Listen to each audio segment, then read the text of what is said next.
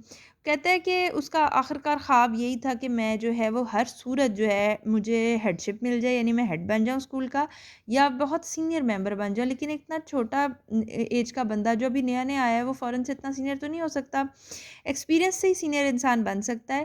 اور دوسرا، اگر آپ کی کوالیفیکیشن ایڈیکویٹ نہیں ہے، جو کہ اس کی نہیں تھی اور ناکافی تھی، تو اس کی وجہ سے اس کو پھر اندازہ ہوا کہ یہ اس قابل نہیں ہے کہ فوراً سے اسے ہیڈ بنا دیا جائے یا بڑا سینئر ممبر بنا دیا جائے. His degree for instance was not particularly good. اس کی جو ڈگریز تھی مثال کے طور پہ، اگر جو سند تھی وہ اچھی خاصی کوئی خاص نہیں تھی، ٹھیک ہے. اینڈ ہز ڈسپلن، اور اس کا نظم و ضبط بہتر ہو رہا تھا. آپ کو پہلے بھی بتایا اس کا سب سے بڑا جو پرابلم تھا وہ ڈسپلن کا ہی تھا good enough and improving was not absolutely reliable. زبردست تھا، بہتر ہو رہا تھا، زبردست ہو رہا تھا، لیکن ابھی بالکل زبردست نہیں تھا. امپروو ہو رہا تھا لیکن قابل بھروسہ نہیں تھا ہر قسم کی سرکمسٹانسز میں. He had no private means, اور مسئلہ دوسرا یہ تھا اس کے پاس کوئی ذاتی اثر و رسوخ نہیں تھے، نہ کوئی فیملی کنیکشنز تھے.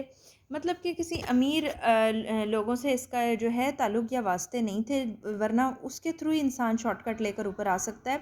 About 1880 after he had been at Brookfield a decade, 1880 میں جب اس کو 10 سال ہو گئے بروک فیلڈ جوائن کیے ہوئے، ہی بگین ٹو ریکگنائز ہوتا ہے جاننا ہے، سمجھنا، دیٹ دا آڈز یعنی امکانات کیا ہیں، were heavily against his being able to better himself by moving elsewhere, but about that time also the possibility of staying where he was begin to feel a comfortable niche in his mind. Niche ہوتا ہے نہا خانہ.